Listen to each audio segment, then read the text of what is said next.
I want to start off today by asking this cheery question. Is America worth saving? Well, let me explain why I'm asking this question, and I hope it's one that you'll think about, and I also hope it's one that you'll do something about as far as your own personal life and the people that you're involved with. It comes about because of what's going on today, June 14th of 2025. No King's Day is what the protesters are calling it. Protesters in over 100 cities across America are gathering together to complain about what President Trump is doing, particularly with immigration. And that's certainly their right. There's nothing wrong with a legal protest. There's nothing wrong with a nonviolent protest. But these are not nonviolent protests.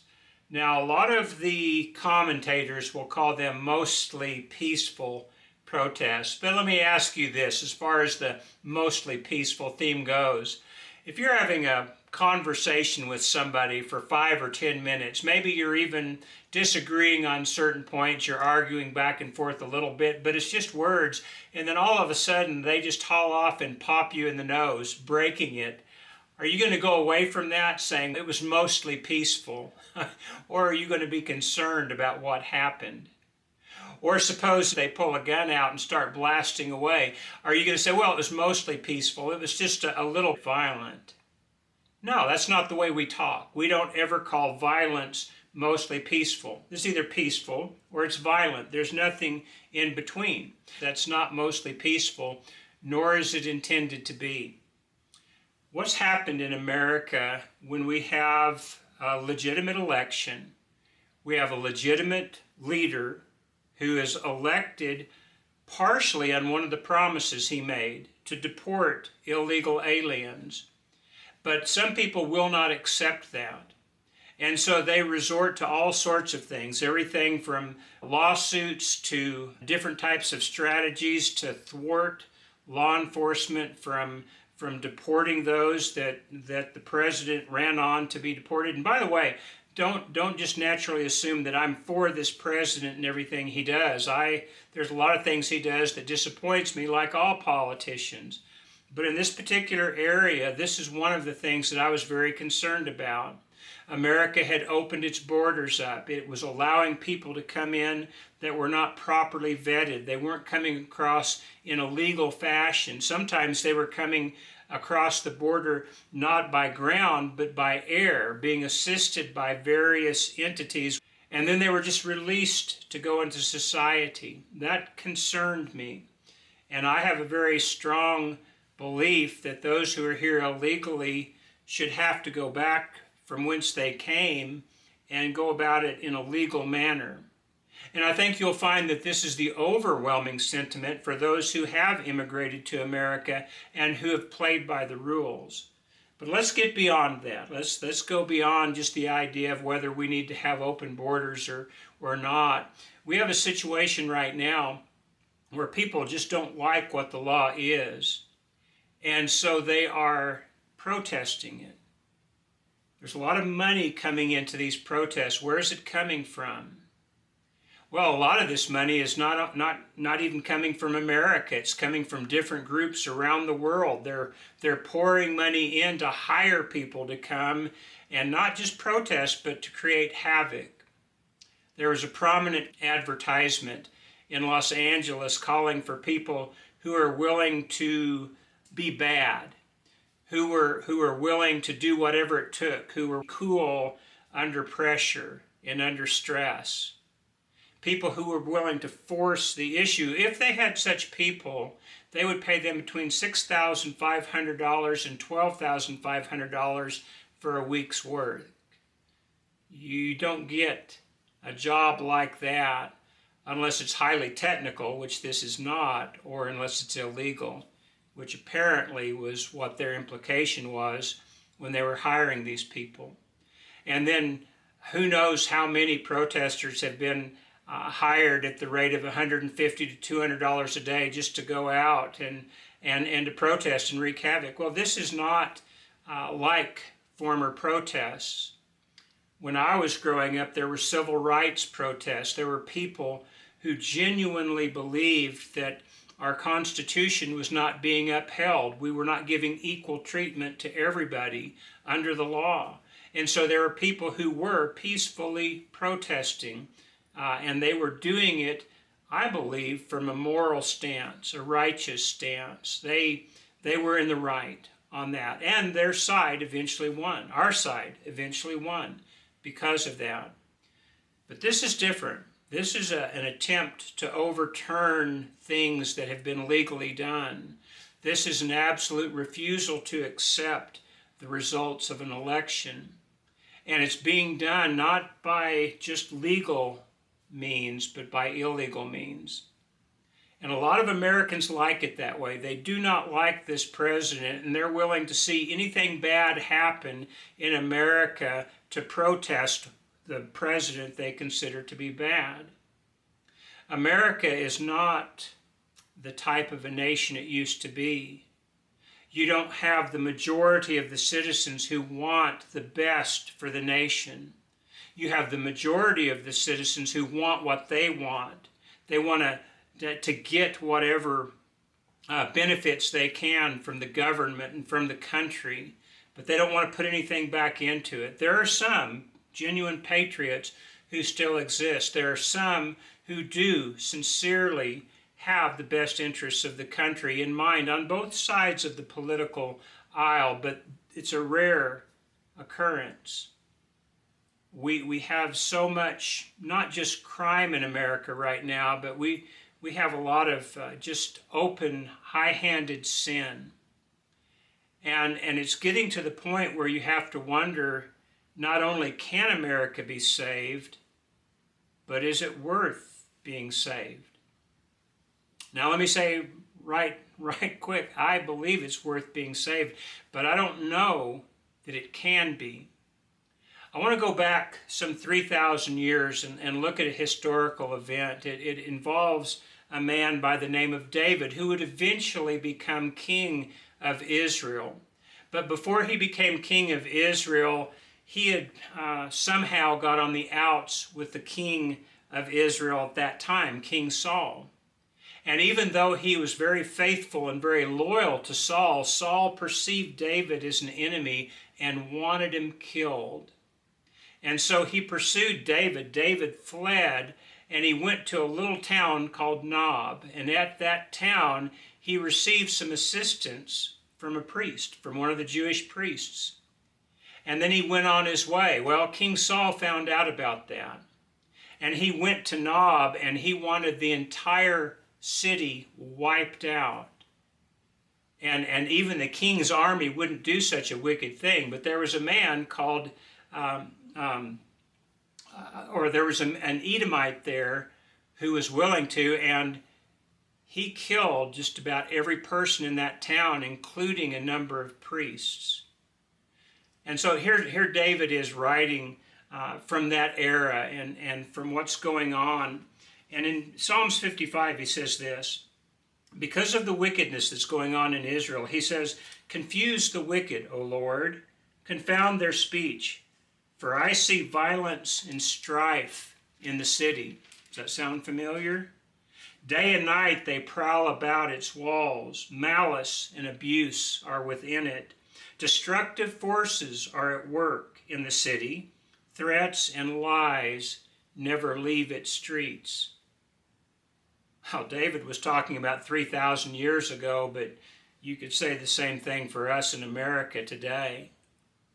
It almost seemed hopeless, but David goes on to say this in verse 16, but I call to God, and the Lord saves me.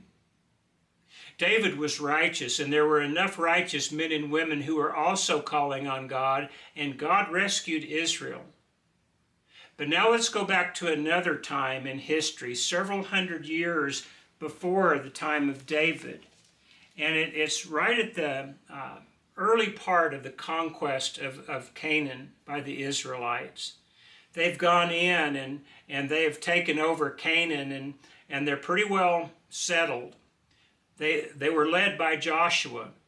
And Joshua, at the end of his life, got up before the people and he talked to them about needing to remain faithful to God. And so in Joshua chapter 24 and verse 14, he said this, "Now fear the Lord and serve him with all faithfulness. Throw away the gods your forefathers worshipped beyond the river and in Egypt, and serve the Lord. But if serving the Lord seems undesirable to you, then choose for yourselves this day whom you will serve, whether the gods your forefathers served beyond the river, or the gods of the Amorites in whose land you are living. But as for me and my household, we will serve the Lord." This was Joshua's firm decision. You do what you want. You want to be evil, you can be evil, but you need to choose between God and this wickedness of idol worship. But he said, I want you to know, as for me and my house, we're going to serve the Lord. But do you remember from history that this wasn't enough? The majority of Israel went in a very wicked direction. And because of that, for some 300 years, God punished them. They were forever fleeing from enemies, being enslaved by enemies for hundreds of years. So even though Joshua, who was a righteous man, and there were other righteous people at that time, had determined they were going to serve God, it wasn't enough because there weren't enough people. And God did not consider Israel worth rescuing. He didn't destroy the nation entirely. He gave them chance after chance, and eventually a righteous people did kind of arise from the ashes, from the rubble that they had made of their nation. But it took a lot of time. So where are we at? Are we where David was when he pleaded to God to rescue them, and God did, or are we at the time where Joshua and his people were when the vast majority of them chose, instead of following God, to be evil and effectively follow the realm of Satan? This is what I believe we're up against right now. I saw a video last night that really disturbed me. It was of a group of law enforcement representing the immigration services who were going to a factory. I believe it was a meat packing plant. Could be wrong on the specifics, but it was in Nebraska. And the video showed all sorts of people surrounding their vehicles and pelting them with rocks. And then when the law enforcement agents got out of the vehicle, they were spat upon and cursed. Finally, because they were in the minority, they got back in their vehicles and left. And the people were cheering them. Have we gotten to the point in America where people will protect criminals? You might say, well, these were just honest people trying to work an honest day's work for an honest day's pay. But the fact is, they were here illegally. And there are laws. Either you have a rule of law in a nation that is upheld, or you don't have law. You have lawlessness. And more in America, we are finding that we have lawlessness. And let me tell you, those who prefer it that way, those who have gone head over heels in the direction of wickedness, they're for abortion, they're for sexual immorality, they're for anything that's wicked. Their language is appalling. They seem to have a genuine hate for other people and a genuine love for wickedness. There seems to be a larger and larger percentage of the people in America who have essentially sold themselves to wickedness and therefore sold themselves to the enslavement of the devil. And there are fewer and fewer righteous people. And amongst the righteous people, there are fewer and fewer who are making stands because they're afraid. And that is the point of the message I wanted to bring to you today. There has to come a point where righteous people say enough. It doesn't matter what happens to me, I am going to stand for God. And I want you to know that I'm going to do that. As for me and my house, as Joshua said, we'll serve the Lord. But we have to understand that still may not be enough. There may not be enough righteous people left in this nation, and if that's the case, we'll go through a punishment. We can be certain of that. History has proven that over and over. Where are we at today?